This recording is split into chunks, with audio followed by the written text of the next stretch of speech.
ना शुरू कर दिए है जनता न्यूज बिहार। अभी हमारे साथ बात करने के लिए है युवा नेता पन्ना लाल जी।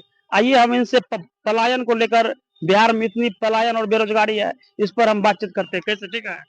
सबसे पहले आपके चैनल को बहुत बहुत धन्यवाद। बिहार में 3 करोड़ से ज्यादा जो है युवा को नौकरी नहीं मिली और वो राज्य से जो है पलायन करने पर मजबूर है। इस पर क्या संदेश है आपका?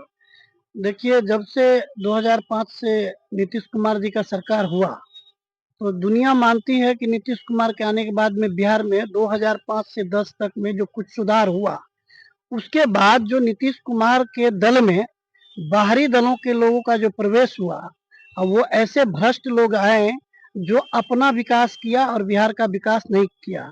उसी के कारण से आज जो बेरोजगारी को आप देख रहे हैं, जो 2010 में बेरोजगारी की जितनी प्रतिशत थी, उससे ज़्यादा अभी 2025 में बेरोजगारी की स्थिति है। देश का जो जितना भी युवा, पूरे देश में जितने युवा दूसरे राज्य के लोग आते हैं, उसका अकेला बिहार के युवा दूसरे प्रदेश में खटने जाते हैं। बेरोजगारी का सबसे बड़ा आलम है कि बिहार में यहाँ कोई रोजगार की व्यवस्था नहीं की गई है। नीतीश कुमार जी अपने मंत्रियों के, अपने लोगों का विकास करने में लगे। देखिए, पूंजी पूंजी का जहाँ इन्वेस्ट होना चाहिए, आज अगर मेरे पास कोई 4 लाख 5 लाख रुपया है, उस पैसे का अगर हम सही जगह इन्वेस्ट कर देंगे, तो आप यकीन मानिए कि हमारा घर व्यवस्थित हो जाएगा, हम सही से अपने घर को चला पाएंगे। तो माननीय नीतीश कुमार जी को सोचना चाहिए कि हमारे पास जो संसाधन है, उस संसाधन से पहले हमें इन्वेस्ट करना चाहिए। हम लोग बिजनेस व्यापारी वर्ग से, वैश्य समाज से आते हैं। हम लोगों को कहा गया है कि सबसे पहले आप अपने अर्निंग को सोचिए कि किस तरह से आप अपने पैसे को, अपने पूंजी को इन्वेस्ट करके एक अर्निंग का स्रोत शुरू कर सकते हैं। तो ठीक उसी तरह से नीतीश कुमार को यह सोचना चाहिए कि बिहार में जो इन्वेस्टर आए, अगर गुजरात में इन्वेस्टर आ सकते हैं, आपके बगल में यूपी में इन्वेस्टर आ सकते हैं, तो बिहार में क्यों नहीं इन्वेस्टर आ सकते हैं? हमारी बिहार में इन्वेस्टर को अगर बुलाया जाता, गुजरात समिट होता है गुजरात में, 20 सालों से 25 सालों से हो रहा है, जब से नरेंद्र मोदी वहाँ के चीफ मिनिस्टर बने, तब से वो गुजरात में गुजरात वाइब्रेंट नाम का एक इन्वेस्ट समिट करते हैं हर साल।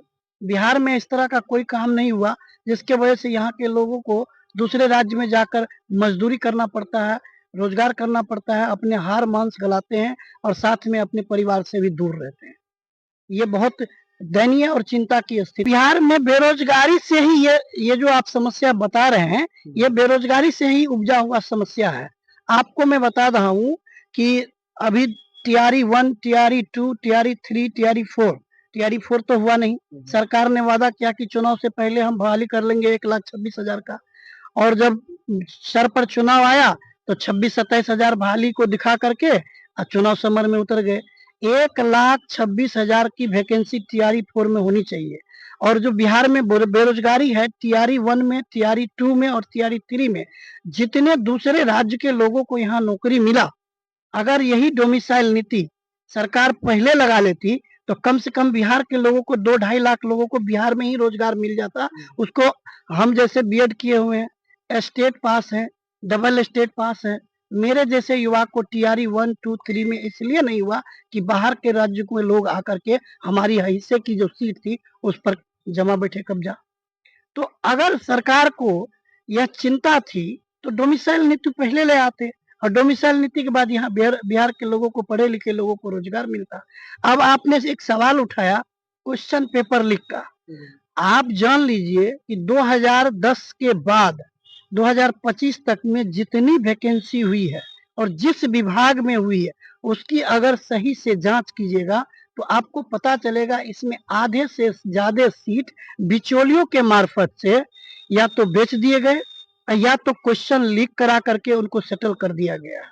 जेन्युइन बहाली यहाँ होती नहीं है। गरीब गुरबा के जो लोग हैं, जिनके माता पिता किसानी करते हैं, 10,000 15,000 रुपया देकर पटना में, भागलपुर में, मुजफ्फरपुर में, दिल्ली में बच्चों को पढ़ाने का काम करते हैं।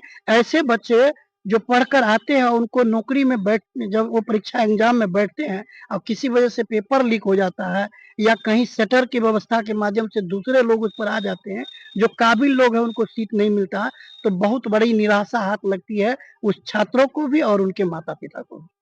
किसान के बारे में आप क्या सोचते हैं? देखिए, किसान के बारे में बिहार एक ऐसा जगह है जिस पर धान गेहूं मक्का के साथ साथ और भी क्या आपको ये लगता है बारिश और बाढ़ राहत योजनाओं में घोटाले हुआ है?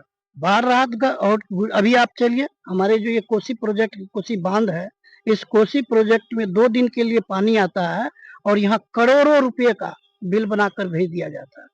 आप जानिए अभी जो 2-4 दिन पहले किसी के घर में पानी घुसा है, किसी घर में पानी घुस गया तो सामुदायिक किचन चला होगा। आप एक भी जनता से पूछ लीजिए क्या आपको सामुदायिक किचन के माध्यम से 2 शाम का 1 वक्त का भी रोटी चावल दाल खिलाया गया है?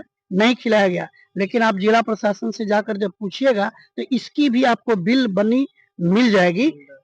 ये करप्शन है, ये जनता का पेट पर लात मारना है। सरकार और जो सरकार के नुमाइंदे हैं, जो अफसर है, उनको सोचना चाहिए कि गरीबों का हक नहीं मरना चाहिए। गरीब लोग गरीब ही होते हैं, उनको कोई सहारा नहीं है, वो सरकार पर डिपेंडेंट रहते हैं और आशा भरी निगाहों से सरकार की ओर देखते हैं। किसानों पर जो है अभी 50,000 करोड़ का कर्जा है। देखिए हमारे यहाँ का किसान को अगर ये बात कहिएगा तो उनको लगेगा कि मतलब मेरा कलेजा बैठा जा रहा है कि भाई उसने तो कभी कोई कर्जा लिया ही नहीं, तो किसान पर ये कर्जा आया कैसे? 50,000 कर्जा है। ये कर्जा कैसे आया जब किसानों को ना लोन मिला और ना फिर उसको कोई चीज सुविधा मिली? तो ये कर्जा कौन किया और किया तो ये चुकेगा कैसे? चुकेगा कैसे वो तो आप भी जान रहे हैं कि जनता पर एक टैक्स का बोझ लगा दिया जाएगा। यूरिया का दाम 266 रुपया है और उसको ब्लैक से 400 रुपया में बेच देगा और सारे पदाधिकारी 25 रुपया 50 रुपया सब फिक्स बंधा हुआ। अभी देखिएगा जब नवंबर में खेती शुरू होगी तो किसान यूरिया के लिए त्रस्त होंगे। तो यही सब जो 50,000 करोड़ का जो आप कर्ज बता रहे हैं, उस कर्ज से वो बड़े नेता और बड़े अफसर को कोई लेना देना नहीं है। वो जो हमारा आम जन है, वो किसान है, उनके ऊपर बीज के नाम पर, खाद के नाम पर उनको जबरदस्ती लूटा जाएगा। क्या नाम हुआ आपका? मेरा नाम पन्नालाल शाह है। मैं महिषी विधानसभा का निवासी हूँ और मैं यहाँ के लोगों को अपील करना चाहता हूँ कि किसी बड़े आदमी की तरफ आप अपना मुख मत कीजिए। वो बड़ा आदमी आपको कुछ नहीं करेगा। आपके क्षेत्र में, आपके गांव गली में जो गरीब तबका का लोग है, उनकी सेवा वहीं के लोग करते हैं। अभी मान चलिए कहीं पर कोई आग लग की घटना हो जाती है, जब तक बाहर से एम्बुलेंस आता है तब तक हमारा सामाजिक समीकरण इतना मजबूत रहता है कि तब तक हम लोग मिल बांट करके उस समस्या से आधे हद तक निपट लेते हैं। तो ठीक उसी तरह जब आप नेता चुनते हैं तो बाहरी लोक लुप्तता में या उनके भौकाली में मत जाइए। आप देखिए कि आपका छोटा से छोटा काम कौन कर रहा है। कौन करता है? कौन आपका करता है? जमीन का जो आदमी है, जमीन का जो नेता आपकी एक फोन पर दौरा चलाता है, आपके एक फोन पर आपका समस्या का समाधान हो जाता है। तो उन लोगों को प्रमोट कीजिए, उन्हें आगे बढ़ाइए और बड़े नेता के पीछे मत भागिए। उनकी गाड़ी बहुत बड़ी है, उनका दिल उतना ही छोटा है, वो दिल के बड़े नहीं होते हैं। गाड़ी और बंगला जरूर उनका बड़ा होता है।